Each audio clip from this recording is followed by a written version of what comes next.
Hi, hello, boys and girls. It's time for another Jeep Talk Show interview. Today, we're going to be talking with Mike. Is it Etherington or Etherington? Etherington. Oh, gee. I can't pronounce names. So that was brave of me just to try. Mike is with Platinum Off-Road. Well, Mike, 99% of being a man, and you can disagree with this, 99% of being a man is acting like you know what you're doing. So I just went with it, and if it works, it works. Mike has been a true, genuine Jeeper since 15 years old when he purchased his first Jeep. Since then, he's pursued his experiences in the shop and trails. In 2006, he officially opened his Jeep specialty shop, Platinum Off-Road, and it's been all dreams coming true since then.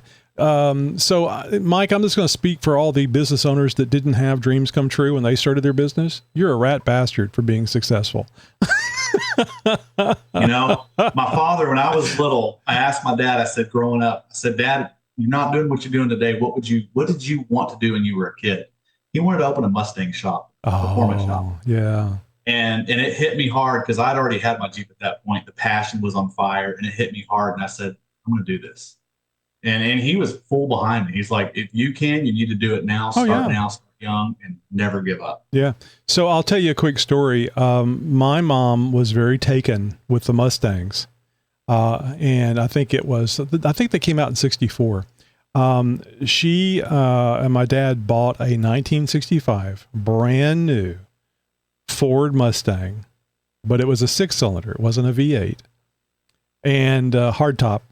And didn't even have, I don't think factory air was even an option, but later they had air conditioner added to it. So at the age of 14, my mom sold that Mustang to a neighbor for, I think, $550. All she had to do was drive it another year or so, and I could have been driving that red Mustang. I would have demolished it. I mean, honestly, but I mean, still, it would have been. Was it the old? Was it 351 Windsor? Was in the Mach series? Yep. I mean, I think it was the Mustang Mach. I remember there was a really beautiful red one in the James Bond movie that he was driving around. Yeah, that Mach was my dad's jazz. He was a Mach 1 guy. He had a 71. He got when he was younger, and it was I've got pictures of me, a little kid, and under the hood with him, handing him tools, and he let it go, but the guy ended up selling it back to him when I was a teenager, and we worked on it, and it was ours until a wildfire came through Bastrop, Texas, and took it all. That 71, he was all about that 351 Windsor. I can never forget it. So I don't know how much of the older vehicles you know about. I mean, I suspect you know a little bit about it. But it amazes me as to what's going on with horsepower and torque in the modern day vehicles, because I had a 72 Nova that I dropped a 327 in. It was bored over, 600 CFM Holley carburetor, yada, yada, yada. I didn't have the money to spend for changing the gears and the rear differential. But it was, I mean, it had some get up and go, and it wasn't even 300 horsepower. And now, I mean, the Gladiator I have is 285. Yeah. So, and we have different, I mean, our motors, they're majority aluminum block, aluminum head. Right. The tighter tolerances, and you can start to see over the years as the oil viscosity changes, that's due to the tolerances. You have tighter fits within all moving components. And so what you're getting out of that is you're maximizing as much power and performance and efficiency. It's crazy to think that even 4-cylinders are doing what old, small blocks were doing back in the day. Yeah, it's just amazing. And it's kind of good from the standpoint for Jeeps as well, because as we add more weight, because there's all kinds of goodies, but they all weigh something. And it's good that we have that power, because we really need it when we start adding in goodies. And tell me a little bit about Platinum Off-Road. I know that you add goodies because I've seen Zabo's Jeep, and if full disclosure, you're the shop, maybe the person that built Zabo's Jeep, and we saw that Jeep recently on a Chick Chat interview. I've seen it in person because Zabo's been out to at least a couple of Jeep Talk Show events at Hidden Falls. The last time, I guess it was this year, he came out and you were there with him. You and Janet both were there. So I appreciate you coming out. I think I got the feeling that Zabo wanted the mechanic out there just in case. That was his first trip, I believe, on the 42s. I built that Jeep, I know, officially overhauled twice over. And I could maybe say 2.5 times over. It's a beautiful Jeep. I mean, I don't think I'd actually seen the interior, but all the colors and the contrast of the colors, it's a beautiful Jeep. But man, it's a hell of an off-road vehicle. He beat the hell out of that thing at EJS. Yeah, he did. But we had that thing so true and dialed in for 40s, and we rolled into EJS. We put it on the CTI trailer with Metal Cloak, and their job is to kind of pick apart and say, hey, well, here's your score, here's what you can work on. And these guys were just like, you guys nailed it. I mean, for a full body Jeep without, running a full factory fuel system, you've got your clearance and what you can, when I say the fuel system, it's because what we can do with the control arm setup underneath. We are restricted by the fuel tank there. So being that we had a full body fuel system as well as zero rub. I've got video on that CTI trailer.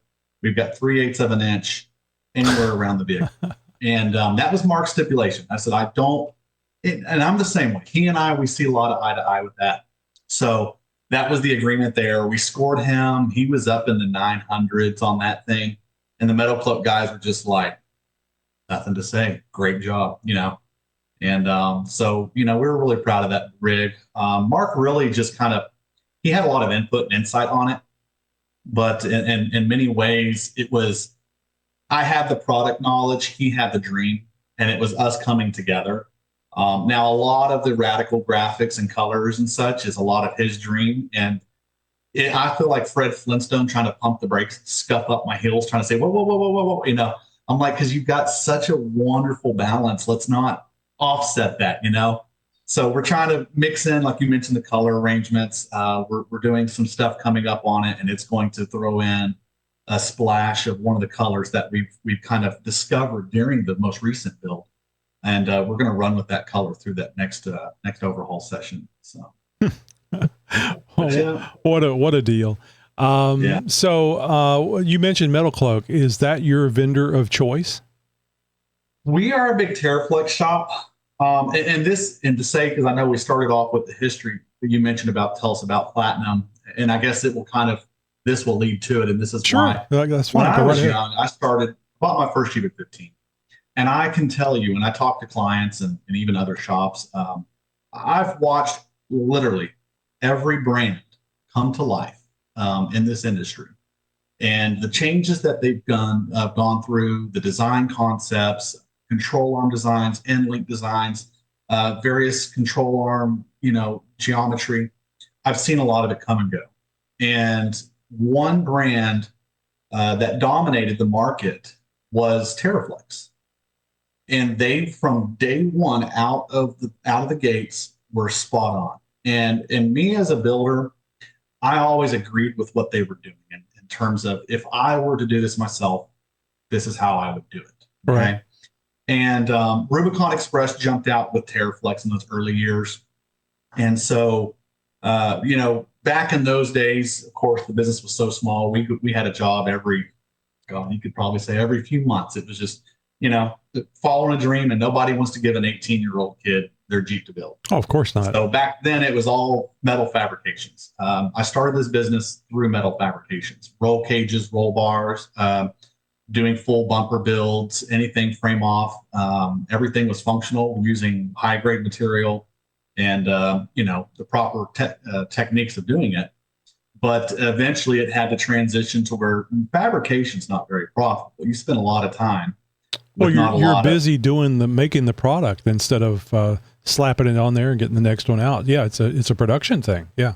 And that's a hidden thing that I still do. It's kind of my kind of secret. Late night, I'll get out there and crank some stuff out. Oh, it's great that you have that ability, though, because if you don't have that ability, there's always going to be a situation, I think, in a build where it's going to require something special. And if it's not bolt on, you're stuck. You have to hire somebody else. So knowing how to do it is great. And that's where the clients like Mark and Zabo, he'll say, you know what, he'll kind of get stumped at a roadblock and then say, you know what, you can fabricate, so who cares? You'll figure it out. Well, what about this? You know what? And I've got so many clients that have learned that I fabricate. I kind of really, I did a bumper build on my personal silver Jeep. I did Mark's tube addition to his moto built front bumper as well. And when people started seeing what we're doing with the creativity and the function behind it, people were like, wait a minute, you can do this? I'm like, well, here's the thing. I kind of started doing this. And I will say that's really where we drew ourselves apart, even as such a young business when I was 18 years old. You know, the whole Jeep market in DFW, North Texas, was swarmed with bolt-on shops.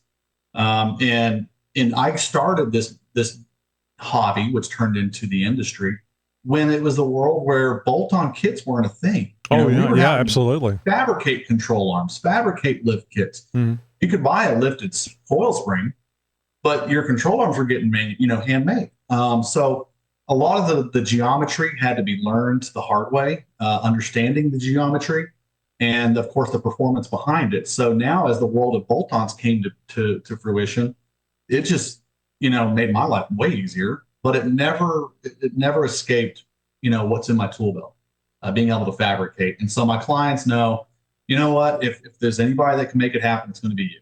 Right. If it has to come down to fabrication, I'll pay it. But we're making this happen. This is what I want. So it's great that you're able to offer that type of service. Although I would imagine that you try to find a off the shelf version first, because otherwise you could be spending more of your time fabricating than getting the customer satisfied. So you mentioned Motobuilt. That's whenever I got the Gladiator a couple of years ago. I didn't know who to go to. It was because it was completely unknown. Prior to that, it was my XJ, and I had several sources for XJ to get bumpers and stuff like that. So I found the Motobuilt. I tried their stubby front bumper and just really liked it.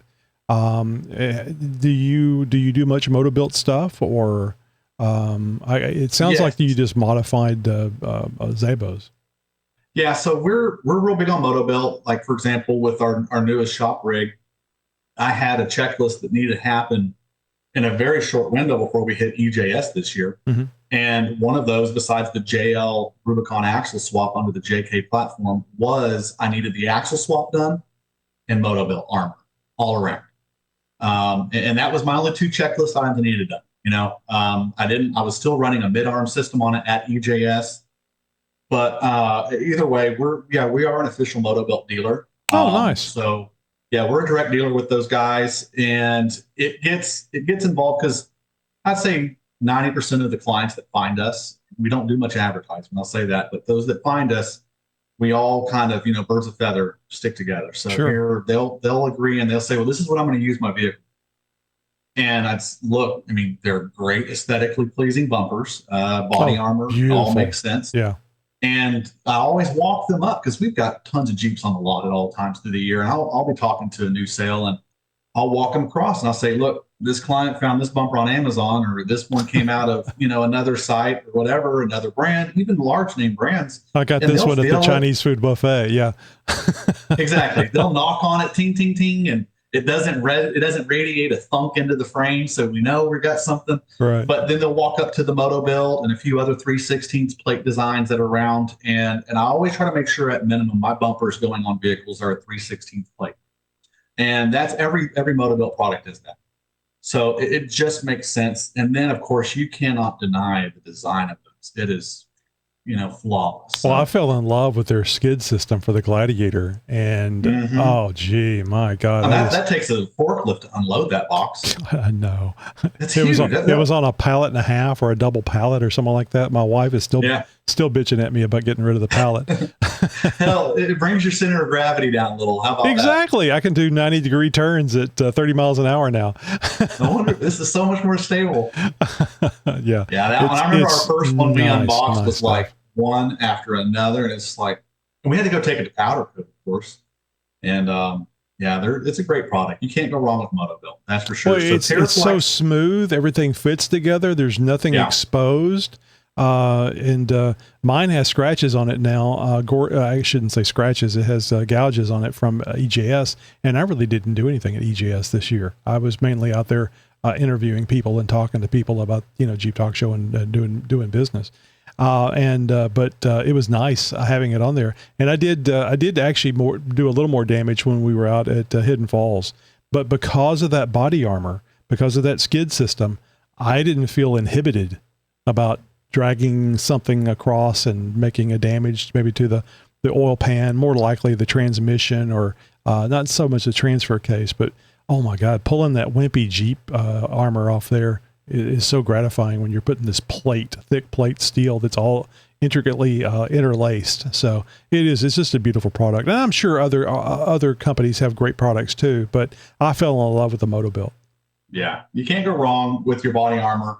Like I said, we knew going into EJS this year, Mark Zabo, he knows he'll kind of throw some trails at me, and I'm the kind of guy that I'm not going to fill up my gas tank in the truck more than one time if I'm not going to be doing something radical. So, I'm like, nah, you'll go. Even at EJS, he was like, I'm going to go hit these trails just to cross them off the list and say, get the badge and it's done. And I'm like, I'll hang back. Bullshit. He wanted to go out there and play with that toy that he spent time with. But there's some trails that I'm not going to waste my time on. And he knows that about me. And I'm like, hey, you go have fun. Have you done them? Have you done them before, or they're just not serious enough for you? He showed me pictures. He's like, you got to do this one. You got to do this one. And I'm like, I don't know, man. I don't know. I'm that kind of guy. If my adrenaline is not flowing at this point, I'll just ride with somebody. Well, that's fine. I'm okay with that. Yeah, that's fine. I like the idea of what Mark is saying. I mean, but I think it really depends on how much time off-road and behind the wheel you have. Because I found there was things that I was doing last year at EJS that was shelves coming down off of shelves and dragging that Gladiator's big ass. And actually that trip to EJS and doing that stuff on the Metal Masher made me say, I need to get a skid system because, it was fine. I drove the 20 hours there and the 20 hours back, and it was actually absolutely just fine. But it teaches you that there's stuff that you can put on there that doesn't require a lot of anything other than a couple of $1,000s. And you can put it on there, and it just makes you feel a lot better about it. And it's good for on-road as well, because there's stuff on the road sometimes that might fly up underneath there. Or if there's a zombie apocalypse, you don't want a zombie's head keeping you from moving forward. That's where it's at. No doubt. But yeah, that's just it. Suspension, we're a Terraflex, body armor, bumpers, stuff like that. We're definitely a big Moto-Built group. They're coming. We have the new cage release that's out for the JL. We'll be doing that for Zabo here. He's already got it. He needs a cage. Especially with that Hemi. He needs a cage. Him and that Hemi, I swear. There's a lot of good stories, and he's only had a couple weeks. So. Yeah, I'm sure. But yeah, he's. We're gonna be doing the new cage release from Moto-Built. That's already in. All I'm waiting for is tracking on the shipping to come through, but that'll be going in this, I think, December.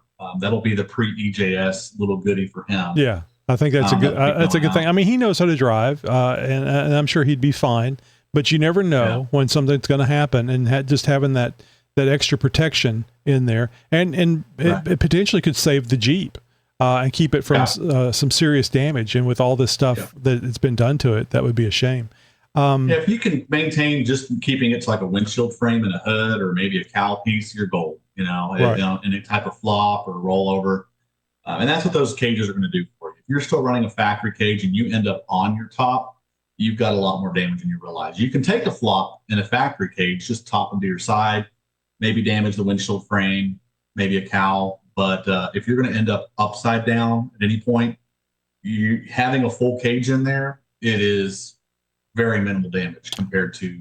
Well, I think Jeep calls those sport cage, and that's code for this isn't much of a cage. You can use it. I think it's a one-time use. So if you use it once, it needs to be replaced. It's not meant like a motorcycle helmet. Yeah, it's not meant to be a roll bar, an actual roll bar. So the cage and stuff that you're putting in there is going to be something that can be used multiple times. And you never can tell, depending on how you drive in the situation. You may use it multiple times one trip. Yeah.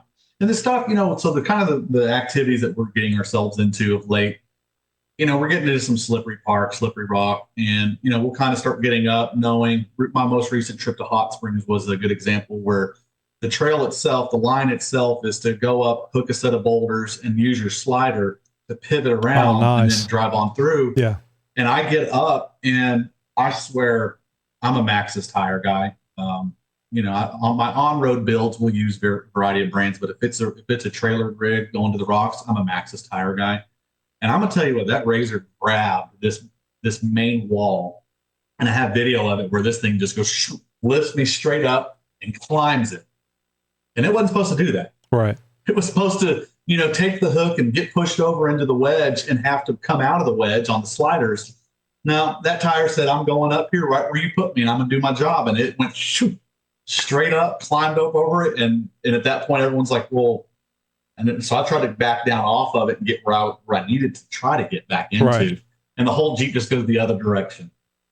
And at that point, I was tipping, and we kind of worked our way out, but I had to pull a safety line over to the far, about 90 degrees off of the passenger base of a tree to keep me from pitching.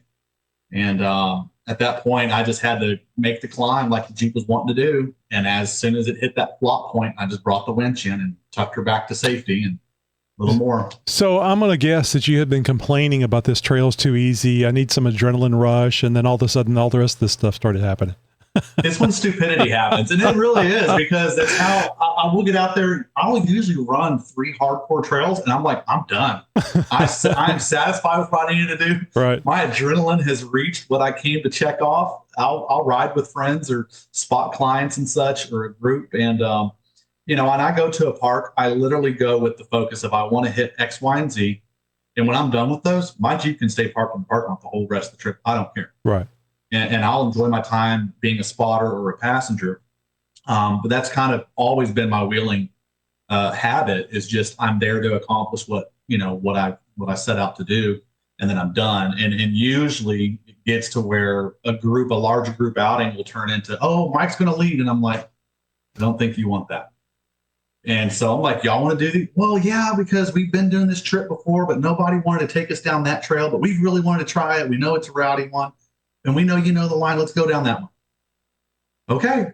So we get going, and everybody, I've had video too many times where it's just a total show looking down that line, and just rig after rig and winch line after winch line. And then at the end, everyone's like, whew, that was crazy. And then there we are. I came out and set out, and another satisfied customer. Yeah. So, but it's a lot of fun. So when I get to go do those checkpoints, it's really, I'll break off from the main group and just take a few that are usually will with me, and I'll say, hey, let's go do this. And we'll peel off and go hit a couple of really hard spots, and just, teamwork through it. I don't care if we're there for 3 hours.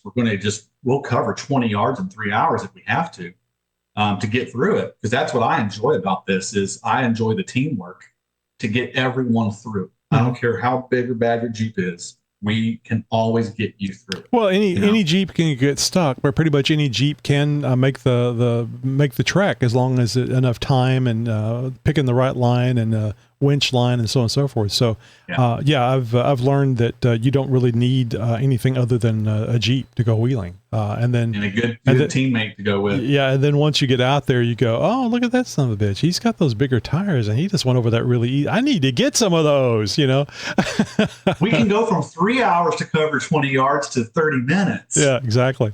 And that's the fun of it. That's the fun of modifying it. And the neat thing is that you're helping bring those dreams to individuals that don't have the time, they don't have the inclination to do the research and absolutely do the modifications themselves. I'm always poor, so I wind up having to put all the modifications on. I don't do any fabrication work. I'd like to, but I don't have a welder, and I don't know how to weld. That wouldn't keep me from doing it. But there would be a learning curve there. And one of these days I'm going to get a welder, because it's just a good idea. It's just a good idea to have a nice MIG to make changes or make modifications or weld up that crack that's formed in your frame. Yeah. Won't ever hurt. So let me ask you this. You mentioned Terraflex, and I know you did coilovers for Mark's build. What made you go with coilovers? So one of the objectives that every client comes to me when they reach that point, because I'll build a client their vehicle. I'll ask their needs. And then as they, as a driver, advance into their vehicle's capabilities, they're always coming back to build it again and extend it. Sure. So typically you'll do that 35 to 37 build, they'll grow into it. Then you'll jump to the 40 build, they're going to grow into it. And so Mark did the Zabo.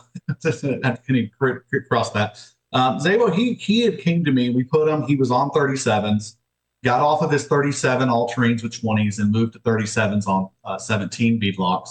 We did a long arm conversion for him, and then we advanced him. That Jeep got far out ahead of him, and he drove into it quickly. And at that point, that's when, okay, well, what's the next chapter? And that's when the client always asks me, well, and I'll look at their wheeling photos, and I'll say, this is where you're at. You need to increase your articulation, your range of motion, and here's what we're going to do. But at that point, we're exceeding what a coil spring and a shock can do together separately. Mm-hmm. So at that point, if you're really trying to get that 13 plus inches of travel out of a corner, you're in a coilover. You can get up to that 12 inch with some of your larger springs. I know that there's some of the dual rates and the function, the triple rates that are out there, which anyway, but it's all going to come down to your shock shaft. Okay, so your shock is your true limitation. So when we go and look at the shock and spring combination of what's available, we end up finding at that 11.5-inch range, it's tapering off. And there's a few shocks out there that'll get you up to 12 or so. But after that, your range of motion is restricted around 12 inches. Right. So if you want to exceed that, you're going to end up in a coilover. At that point, you can go up. They sell them in 10, 12, 14, 16, 18. There's some crazy 20s out. But but then that you have to fabricate those into the build. So over the years with the out-of-the-box kits, Evo, there's a few others out there. Rebel had their conversion that's out there. And so the problem with those is they all used King or Fox, which it's not a problem. They're great products. But the deal with a lot of our clients is they want a factory ride quality. Okay. And to accomplish that, I will warn them a coilover is going to be noisy. You're going to get a lot of noise off the slider as it goes over the shock body. And whenever you're going to wear down the slider over time, or you need maintenance on that. And a lot of them just don't want that lifestyle. So they end up wanting to go to something a little bit smoother, which is always going to be your spring and shock combination, sure. Which now we're back to 12-inch restrictions. So when Falcon came out with their smooth body and their mechanical slider, which that's not the first mechanical slider to work in that oscillating concept. But what they did with that slider is the cream of the crop and how it functions over the body of the shock. So when that came out, I immediately called every client that had asked me about coilovers but didn't want to live the noisy life. And I said, hey, it's finally arrived. And it's got the full conversion kit for your platform. It made sense. It was right out of the box, ready to go. Right. And so at that point, the suggestion, Zabo, he quickly advanced up and to the point where he was on a coil spring and shock setup with his 40s and doing an amazing job, but he wanted more. And I feel like he had to keep up with me no matter where I went. And so we ended up getting him on that first set of Falcons. I had him come in to do a fusion axle swap. And during that window was supposed to be the release of the Falcons. So I called the guys up. I have a few friends over on the corporate side, and I called them up and I said, hey, I've got a client ready to go. I know you guys are doing, I don't know if you're going to do a pre-sale or how you're going to do your first batch, but what do we need to do to get our hands on a set in this first batch? Because you got larger shops out there that are sure. bigger name, and they're sucking up the first 50 that were coming out through their system. So the problem was they were already getting committed to some of the larger name shops in that first batch. So of course we kind of pulled some strings behind the desk there. And the biggest challenge was they didn't have the kit broke up into individual part numbers to sell us. You had to just buy the one part number kit, right? Which was a long arm conversion plus all the frame brackets, the coilovers, axle mounts, and it was one part number per your vehicle. And so the fight then became Terraflex had a team that had to come together and create unboxing that and literally assigning individual part numbers to each of the products that come in. I mean, hardware packs, little plate, brackets, anything had to get a new part number and upload it into their system, all because of me. So it was. Well, they were going to have to do it eventually anyway, so I wouldn't feel bad about it. No. It was at EJS. One of the Rebel customers came up to the Terraflex booth while I was there, and Dennis Wood and a few others were there at the booth talking. And he came up and he said, "When are y'all going to?" Now, mind you, this is spring, so the product just got released. And he said, "Well, Rebel was wanting to do it, but I've already got your long arms, and there's no way to break up the kit right now." And Dennis really looked at me. He goes, "Thanks to this guy, it actually is." And so Mark had, Zabo had, we had that first set of coilovers. I had him here at the shop, and Mark was able to put his hands on them and take his photos with them. And I was like, dude, that's the first set of Falcons out of Terraflex possession right now. And it was really cool to be a part of that. And being that we're so married up to the brand, it brought a lot of joy to myself as a business owner. Oh, I'm sure, especially just being able to get them. It had to have been a big shot in the arm for you. So let me ask you this. Are coilovers, and perhaps the Terraflex makes this possible, are coilovers maybe not recommended, but could you use coilovers on a daily driver? You can. Now, they will require maintenance over time if you care about them. I mean, everything requires maintenance, but it's just how much you want to get. I mean, people run coilovers and just ignore them for years. Yeah, this is not going to be your standard coil and shock setup where you set it and you forget it, and maybe that you replace the shock every so often. Right. No, because the sliding mechanism that keeps the coil spring centered over the shock body, that slider is going to take on wear. And so what Falcon did is they created a slider that minimizes the friction and wear. But however, that slider in itself even requires maintenance, which we've already recorded all the clips for a YouTube video on that and working on the edit phase. So we'll soon be releasing a YouTube video for ownership of those Falcon coilovers, whether you want to make ride height adjustments, just simple how to maintain them. Because they all do require maintenance. And the more you maintain them, the less you'll have to break them down and replace those. Parts, of course. So, and I would imagine, I mean, on top of the steep price of the coilovers, and I'm guessing, what, $4,000 a ballpark? So the frame only, because that's all of our coilovers so far have been long arm. Long arms have already been done, but we've had to just buy the frame only bracket side. So retail on that frame only side is around $7,900. That includes all your brackets, the conversion brackets, the coilovers themselves, and everything you'll need to get them under your vehicle. Now, you will need to have a long arm system already on the vehicle. And I want to say with the long arm kit, I thought they were pushing, they're over 10 for the complete kit. But this is all four corners with all the hardware brackets and long arm. And now you got to figure you're not going to be putting this thing on a Dana 44. So there's another 10 or 20 for axles, and the Jeep just needs to sell a body. And then, and like Zabo had said, I should have just got a Sport. I remember him saying that on the last interview. It took me like 2.5 years with him saying, you should have just got a Sport. No, because he lists his things, his features he wants, like cruise control. And his heated or his leather seats, I don't know. He just has a list of this Rubicon trim.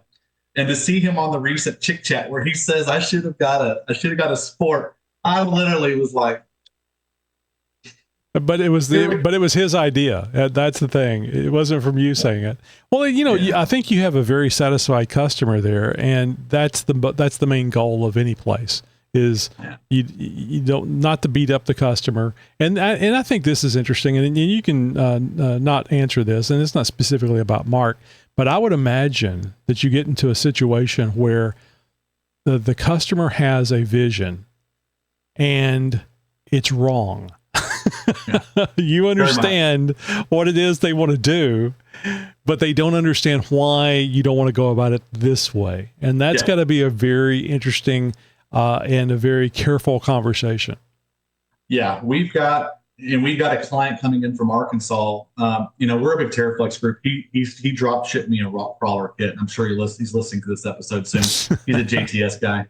And I've not done the rock crawler kits, the long arm that he wants, but he said it doesn't matter because the reason he's coming is because it's the craftsmanship getting that kit in, the cutting, the welding, and so forth. I respect that, and I respect the product that he's bringing me.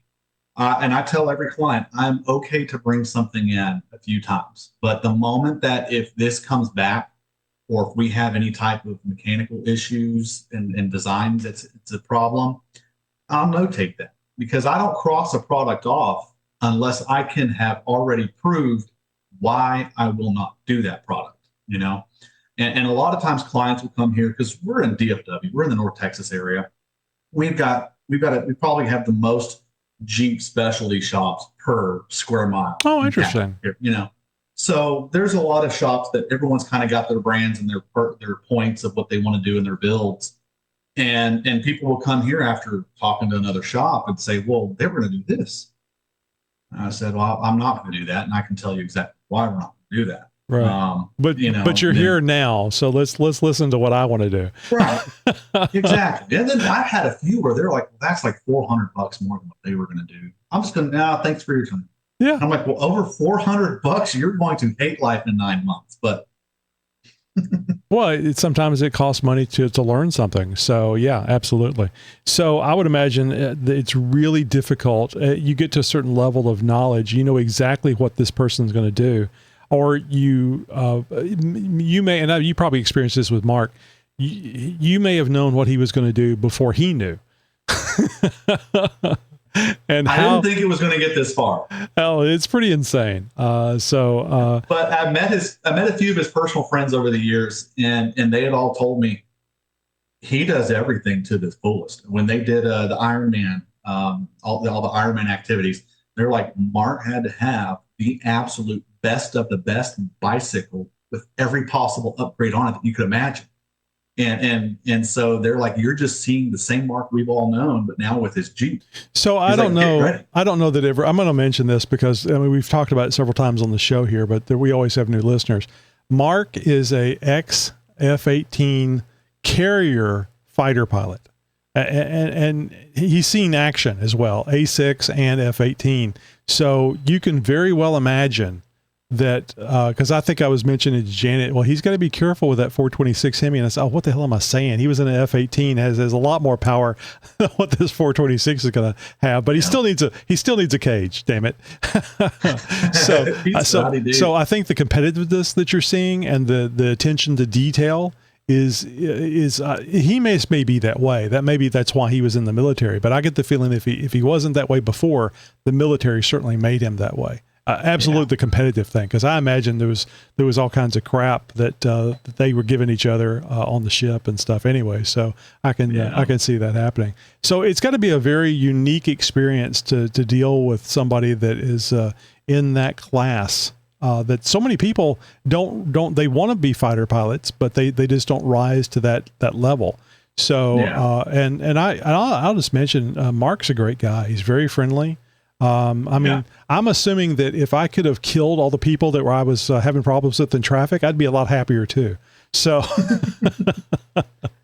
yeah, he's become a really good friend and client of ours. And, I've got younger kids, and, they'll come to the shop and they know Mark, they know his Jeep when it's here. It lives here probably more than his own garage. And they'll be out at the shop and like, oh, Mark's Jeep's here. And it was cool the other day when we were tweaking around on his coilover spring rates and such for the new powertrain he's got. We went out for a cruise, and he's got the half doors, and we tossed my boys in the back seat, and it was amazing to see how much they loved it. But Mark just jumped in like Uncle Mark or something. I said I was hey everybody, we're gonna go cruising with Uncle Mark, and the boys really enjoy being around him, and he's good with the kids too. So he's, like I said, he's a really good dude all around. Yeah, he really is. He fed us. I'm sure you remember he fed us at that house that he was renting there at EJS. He's a big time host. Those were some damn. The cool thing was we got to sit out by the fire. There was an actual fire that we all got to sit around, and we've pretended fireside chat on the show before, but this was an actual fire, and not everybody was there, but we had like 23 Jeep Talk Show people there that year. I took a picture, and it was a big turnout. Oh, it really was. Yeah, it really was. It was a big deal. Unfortunately, that house is not available for this year's EJS. We tried to get it again, and it wasn't on the list. But we've all already booked for EJS this coming year, and so we'll have to see. Hopefully, Mark found somewhere else we can kind of all hang out. Mm-hmm. Well, if I knew Mark was going, I know Janet is planning on going, and you're going to be out there again this year, right? Or next year, I should say. Yeah. We got a couple new builds. We have another Falcon coilover build that we just turned out. I think he's planning on going too, and we should have hopefully a few more rigs on the new JK coilovers that are getting released in just a moment. So. Very cool. So I forget now exactly what you called it, but you said there was an interesting story that you wanted to make mention on here that people were going to say, you got to tell that story. You know what I'm talking about? Everyone has asked that. You're going to tell the collateral story? Collateral, that's right. This is our latest shop rig. It became 2 years ago, I think it was on 21 bucks maybe, or 22 bucks. We had a Jeep that got in a wreck, and he came out. His story didn't add up that he was giving to the insurance. And look, you have a claim number? Yeah, cool. You got damage? Cool. Send it out. Let's go. So, and it was a big provider. And things didn't add up, and we got to the end of it where we replaced, all of his drivetrain suspension, and we upgraded his drivetrain suspension while we did it. He agreed to pay above what insurance was paying for factory replacement parts to do those upgrades. Sure. So the drivetrain upgrades were done. All we had to do left was get this thing running. And when we did that, it was off by 14 degrees timing. And he couldn't explain, of course. That's weird. And insurance wasn't accepting any story that jump timing could have been involved from being hit in the wreck. So insurance at that time was like, look, this story was kooky from the beginning. We're getting out of this. It's nothing on you as a provider. It's just, we're getting out of this. The rest of this is between you and him. We're not coming back to recoup any funds. And it was left with a balance. Well, at that point in time, I think I talked to him maybe 1.5 months later and said, hey, what are we doing about this? And it was, well, I'm going to go work out. I got this new job some states away. You won't be hearing from me often, but let me just get some money together and I'll start zelling you money or whatever. Okay, cool. About 18 months later, we're still nowhere with it. Oh, God. So after a while, I got a phone call from his ex-girlfriend at the time. But she was posing as his current girlfriend. And said, hey, I'm going to be taking over his payments. He hasn't been paying the bank since like the 4th month that you had it. Good God. And this is like I said, 18 some months later. So I'm like, well, they couldn't find it. They wanted to repo it. They just didn't know where it was. This is great. He's got it stored with you. So it's a safety place. Exactly. You had a safe house.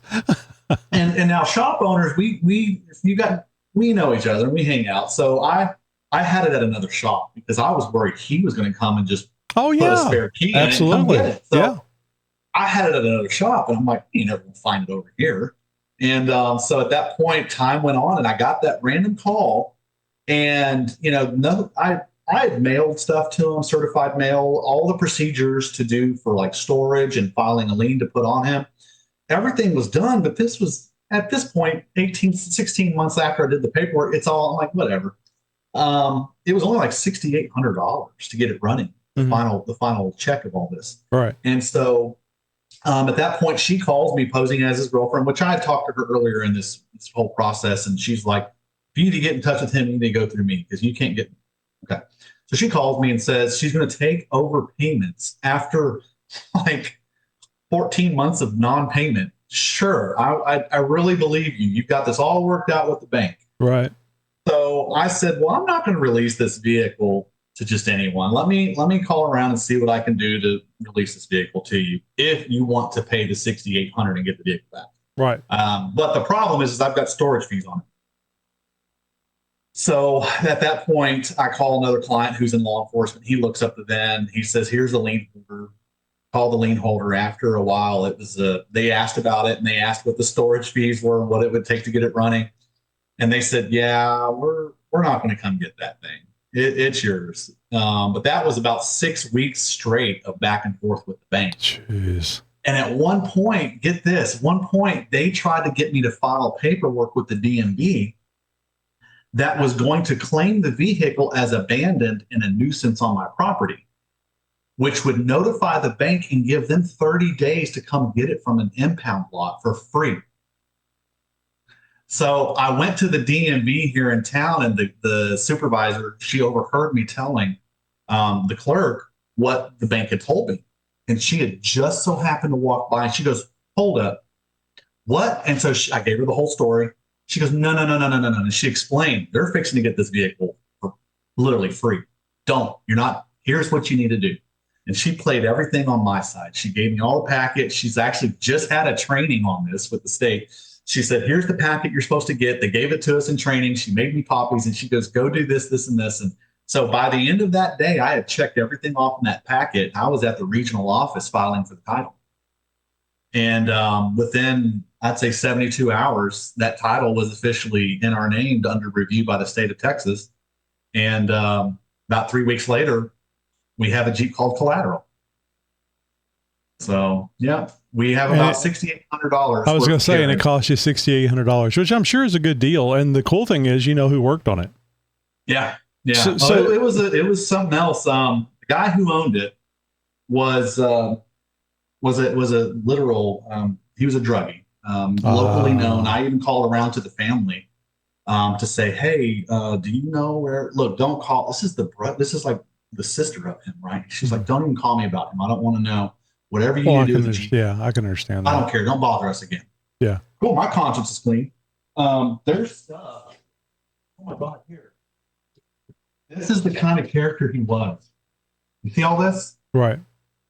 There was a kazoo, harmonica, a TI calculator, and it had instructions in it, a set of Frisbees, and the list went on.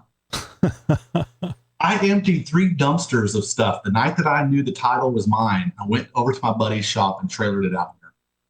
And I emptied 3 dumpsters. There's 2.5 dumpsters full of junk. And over the next 3 wheeling trips, more stuff kept falling out. Off camera, up, down. We were getting crazy, and all of a sudden, I've got more Frisbee. That's how I found the calculator. You're lucky. You're lucky you did get stopped at a checkpoint, and they brought the drug sniffing dog around. Okay, so there's paperwork that I kept out of that Jeep. That is his arrest paperwork. I'm not kidding you. He was so incarcerated one night, the night they'd taken the impounded the vehicle. He was so wigged out. He ended up he was running from the officers. That was one charge, evading. Mm-hmm. Then when they tased him and caught him, he got up after being tased and took the officer's pistol out of his whatever. Gee whiz. There is a charge on his arrest that he took the officer's weapon. And it was unreal. So the dude was something else. I'm surprised he even brought it to you to be worked on. So I got to ask, what was the 14-degree timing issue? Okay. I had this all fixed. I go on a wheeling trip. I took it to a buddy of mine that runs an engine shop, put a whole new timing kit on it. We took the heads off, milled the heads, reseated all the valves. This thing's running like a gem. If you hate a 3.6, go mill the heads and have them resurface the valves. You'll love your 3.6. This thing, people ask me, they're like, "What motor's in that thing?"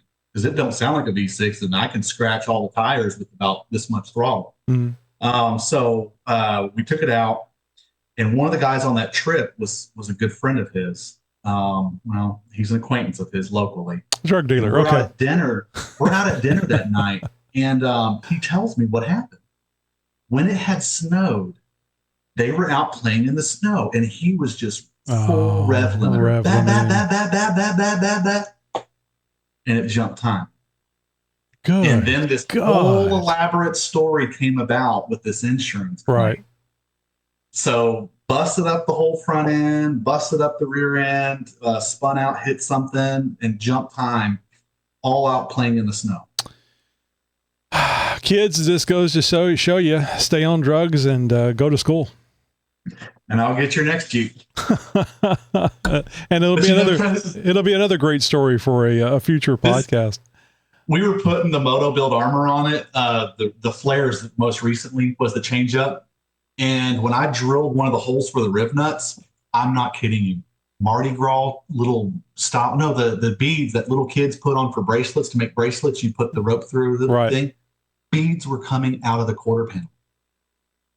Like, what kind of life did this Jeep live? Yeah. You know? Yeah. It's been abused. Yeah. Now it's got to get home. You still have it? Oh yeah. It's our official shop rig. The silver Jeep stays planted and stays pretty around town, and the white one gets out and has a crazy time. Very, very cool. Well, Mike, it's a party animal before and after. Mike, I'm sorry that, we had a great conversation, but we're getting to wrap up now. Let the people know where they can find you. I think I forgot to mention the website. Now, sorry about that. I like doing that at the front. I mean, good. Platinum Off-Road TX, because you're in Texas. Platinum Off-Road Texas TX.com. Go over there and check it out. You can find out more information, and I'm sure you can give Mike a call and see about setting something up. Don't waffle on $400 though. It sounds like this is every bit worth every bit of skills that Mike has, and every bit worth the money that they charge. So, Mike, where else can people find you? Are you on the social media? You know, the kids that love the social media. Yeah, we're TikTok's a more recent discovery of mine, and Facebook, of course, just Platinum Off-Road, and then Instagram's not a big of ours, but it's there.